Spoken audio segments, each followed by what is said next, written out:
Hey guys, I am back with my report on round 4 from the 2021 Jack Taylor Memorial. I have my score sheet in front of me. I had to cover up the result there, no spoilers. So, here I was playing. Well, as a story, first of all, as a as a recap, I lost round 1, I drew round 2, and I lost round 3. Um, Despite this, I I didn't feel all that bad because I still felt kind of good that I had drew my game in round 2 since my opponent was a decent amount higher rated than me. Going into round 4, I knew I would be white because I had black the first 2 rounds.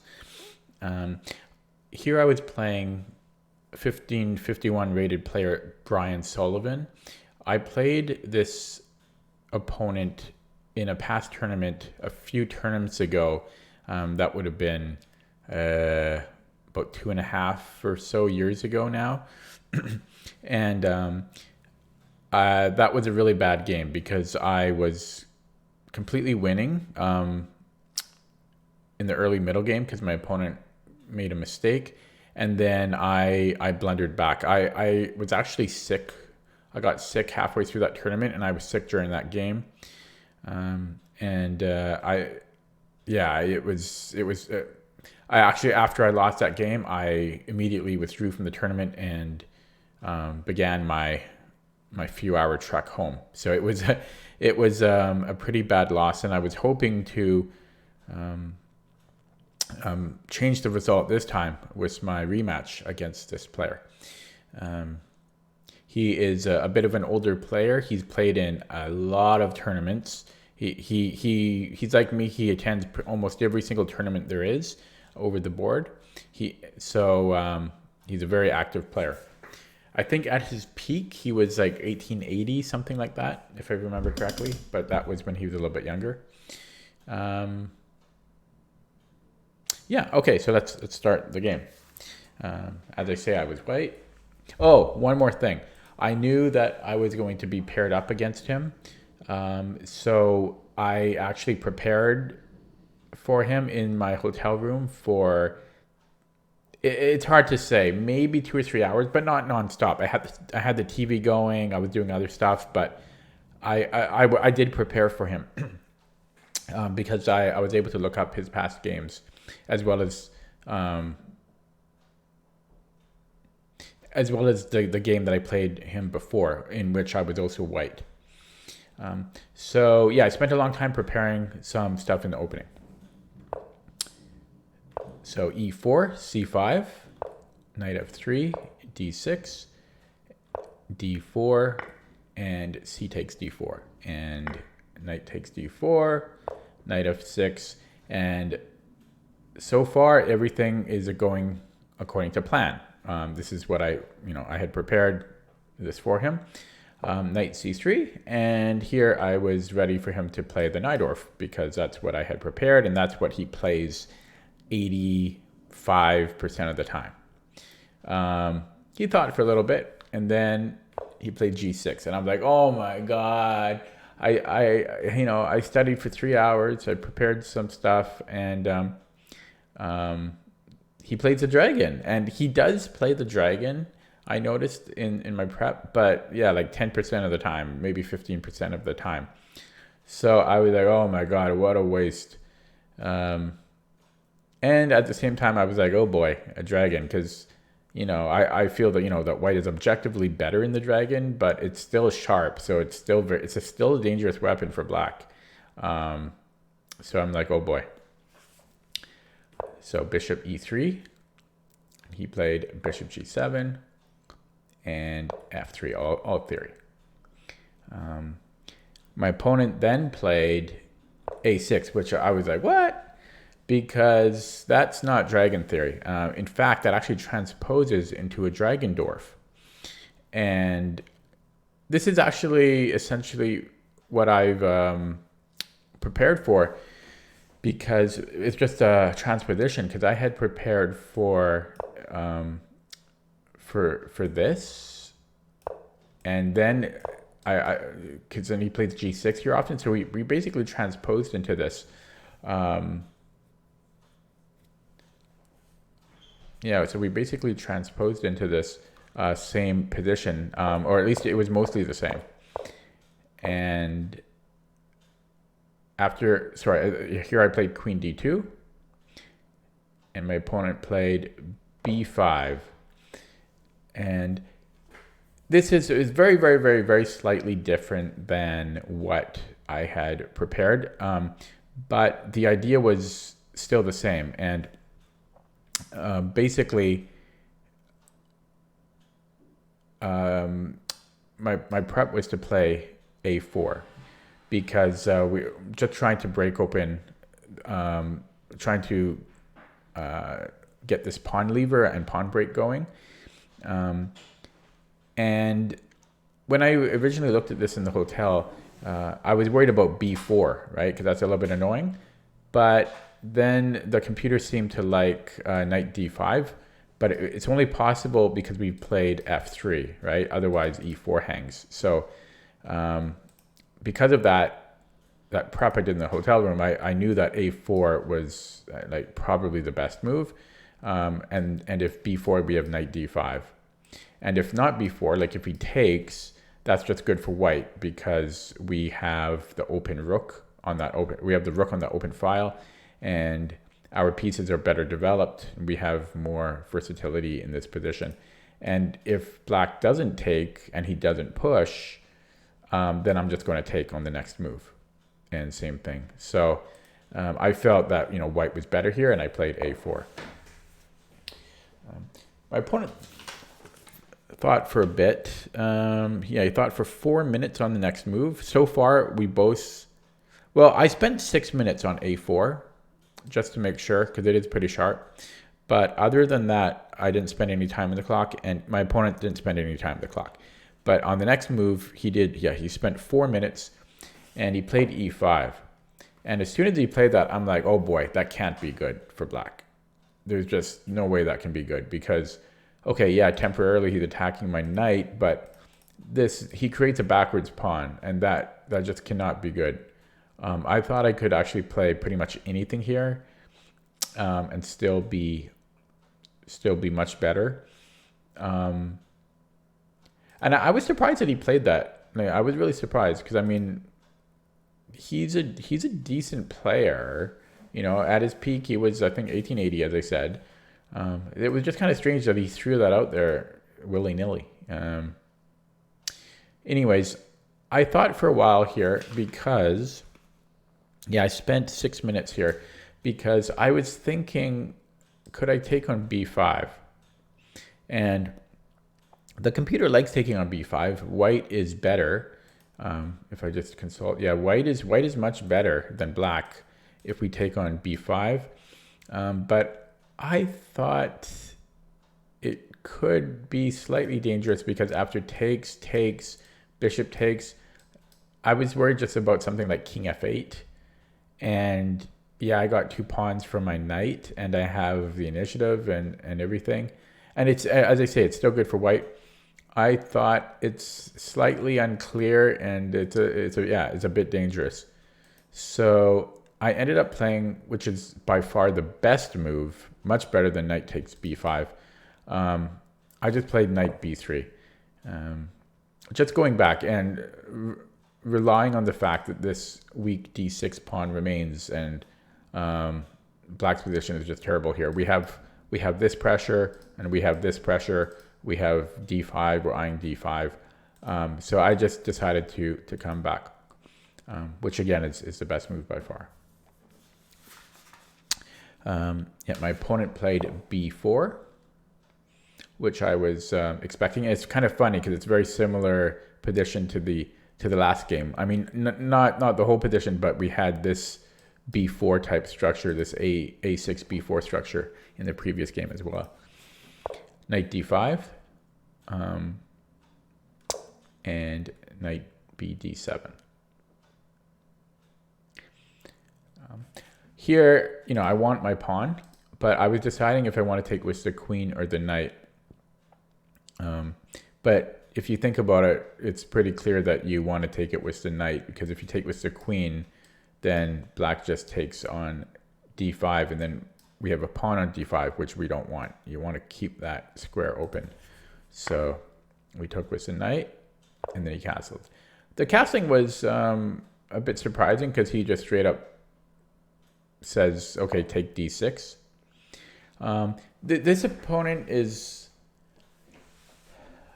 interesting because I had, like, my first game against him, I was completely winning out of the opening as well. But then he plays tricky. Like, he can be down material, but then he's kind of resilient and aggressive at the same time. So I was a bit cautious. I took the pawn because, hey, it's a pawn. I'll take it. And then he played bishop b7. And now, I mean, again, white is just awesome here, right? But I'm still very cautious because I lost that first game I played against him. And I've seen him play other people as well where he's just down material or has a terrible position. And then he somehow complicates things and gets back in the game. So I was very cautious here. I think I was debating between... Actually, I think I spent a very long time here. Let's check. I think, yeah, I spent 8 minutes. I spent 8 minutes on this move. Because, you know what was funny? In this position, my position was so good that I didn't know what to do. I had so many good options. Like, I think I was considering bishop g5. I was considering knight c5. I think I was considering knight c6 and rook d1. There were so many good options. I ultimately went with rook d1, just applying more pressure on the d file and on this knight, so the queen can't stray too far away, nor can the knight, because that'll just trade down. So I played rook d1, played rook e8. And then I think I also spent a long time on the next move. Well, okay, I thought, no, wait, sorry. Yeah, and then on the next move, I spent another 8 minutes. So I spent 16 minutes on 2 moves. Like, I was burning a lot of time.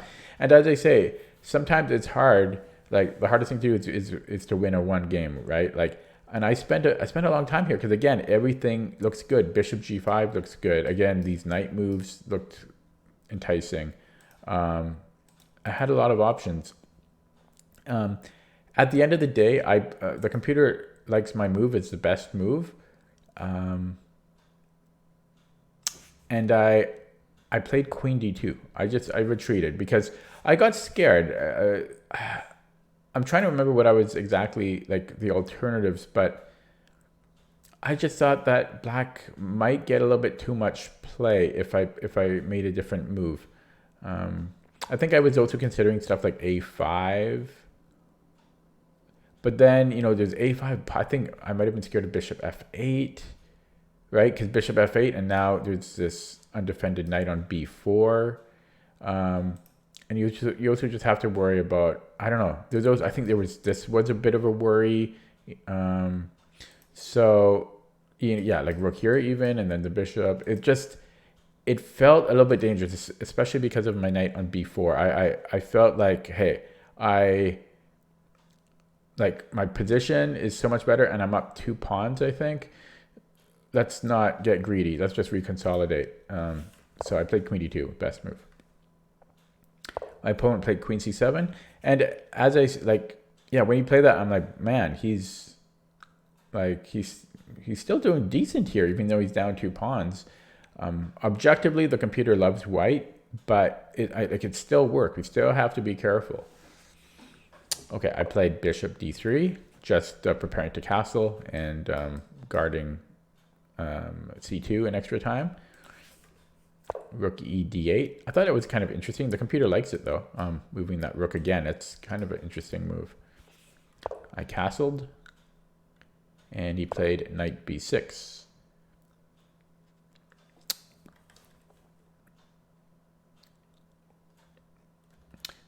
Here, I was tired of my queen facing that rook, so I played queen f2 and also attacking b6 at the same time.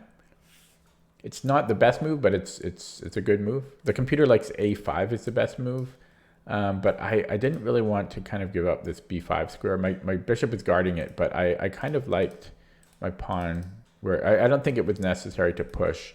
So I played queen f2. I thought it was a safer move. But we do drop a4, which I think I didn't see. I think I didn't see that, honestly. I mean, what can I say? I think I forgot about it when I played queen f2. So when he took it, I was like, oh shoot! Like, what am I doing? I was completely winning. I was completely and utterly winning, up 2 pawns and a incredible position. And then, like, what's going on? He's got the initiative, and now he just took a pawn. And now how do I even defend b2 without being passive? So I think I forgot about the a4 pawn, but oh no, I remember what it was. I think what it was that I saw that he could take the a4 pawn, but I thought if I played queen f2 that I could just then play bishop b6. That's what it was. But I just got a little bit sloppy and complacent, and I forgot that the knight is defending b6 here. That's what it was. So I was still kind of kicking myself like, oh man. But then at the same time, I'm like, can he really do that? Because the knight seemed a little bit awkward there.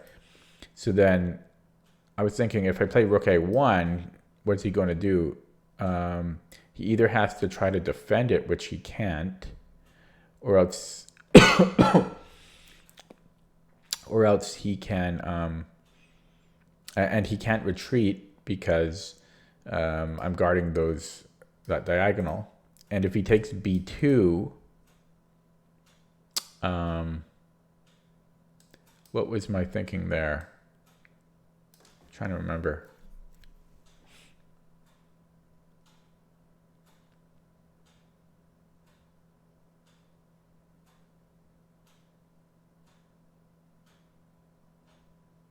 Oh yeah, if he takes b2, I play bishop b6. Yeah, and then if he then takes on d3, I go cd, and I guess then he has to move the queen, and then I can take the rook. I'll be out. It'll be enough. He'll get, I think, a pawn and a minor piece for a rook. Sorry. We trade that. So I think he gets a pawn for the rook. I think that's how it ends. So I did play rook a1. Yeah, and I'll just go through that line. If he takes, bishop b6, and if he takes on e3, then I can go cd, or even knight takes I could do, but let's say cd. And then once his queen moves, I can take here. So I think he gets a pawn for the rook, and that'll be better for me. He played a5 instead, which I wasn't really expecting, but I didn't really have a choice. I kind of had to play rook a1. And here I went rook takes. I didn't want to, I don't really have a better option. Because if I bring the knight back, well, I'm just covering my rook, and it's a passive move. So I took, and then I took. So on move 21, to give some context, I had 51 minutes left, and my opponent had 48 minutes. We actually both had really good time management the whole game. Yeah, like we had like pitch perfect time management. Okay. My opponent then played rook d c8. That's really funny. The rook went from castling and being on f8 to e8 to d8 to c8. That's really interesting. And the computer is fine with those moves. Okay, here I played rook c4. I was just trying to trade down, and he played bishop c6, preventing the trade, the reduction of pieces on the board. My next move, I played rook a1. Yeah, this was a bit of a tough choice because I didn't want my knight to be in the corner, but I did want to trade material because I'm up material, so I wanted to trade down, and he also does have a lot of power with these active pieces. So this wasn't the best move. It's okay though. White is still better according to the engine. The computer is suggesting rook c3, which I considered, but that's a very scary move to make because my rook is getting worse and worse.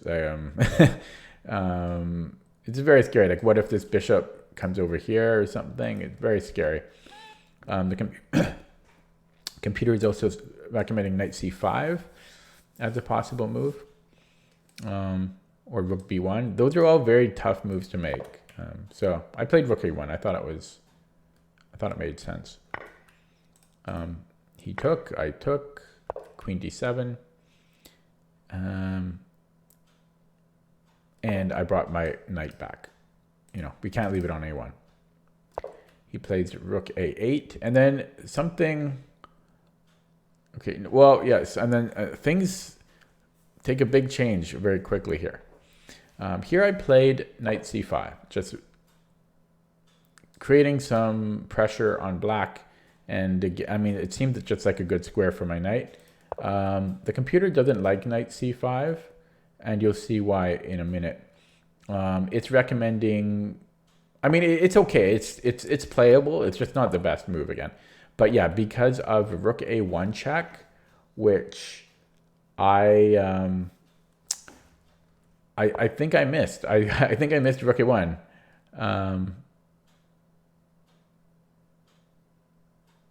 Yeah, I did miss it.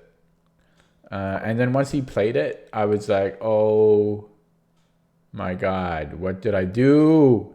Is this what happened? Are we going to have a repeat of that first game where I was just completely winning and then back rank? I just didn't, I didn't see the problem. So the problem here is how do I stop just losing, right? I can't block with the queen. He'll just take it. And I can't block with this bishop. He'll take it. So I have bishop f1. But if I play bishop f1, there's queen d1. And I think that's what I was scared of, right? Queen d1.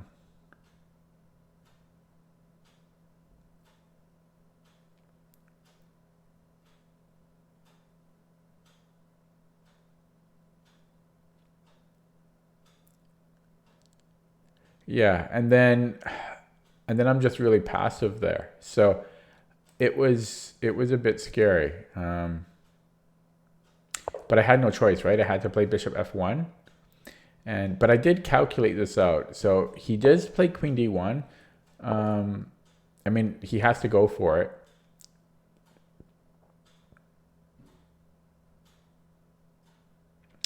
And yeah, once he played, sorry for the pot. I'm just trying to remember what I was thinking.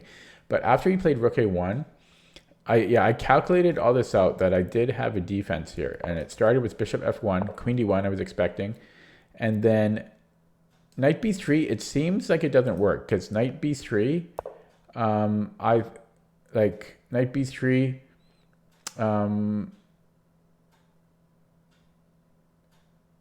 or was that my big fear? Or was knight b3? Yeah. I mean, I play knight b3, and if bishop b5, it looks... I think actually, I think I was also considering queen takes f1. I think this is what I calculated in my mind. Like queen takes, and after queen takes and rook takes, that he has bishop b5. Yeah, this is what I calculated in my mind. And then here I saw that I had knight d2. So knight d2, bishop takes, knight takes, and then I will have these two extra pawns, and that's completely winning. So that's what I had calculated in my mind as soon as he played rook a1. So that was, I'll just show it again. So after he played rook a1, I saw this was my only defense, and then after knight b3 and after takes, bishop b4, I had knight d2. Yeah, so that's what I calculated, and I realized I was safe, but I barely had enough resources to defend here. So I did play knight b3, And instead of taking on, I really thought he was going to go queen takes f1. I thought that's what he was going to do. And he played, and I even remember like after he played rook a1, when I played bishop f1, he was kind of going like very, very, very subtly and quietly, but he was kind of like excited and going like, oh. I think he was seeing the possibilities. That's why I thought he was going to sack the queen, or lead with the queen. But yeah, he didn't. He started with bishop b5, which is it's not as good as queen takes f1, but it's an option. Unfortunately, I mean, this is still completely losing, right? Because I would end up with these two passed pawns. But this is even worse because now I have this check. The only non-losing move for white. And he blocks with knight e8.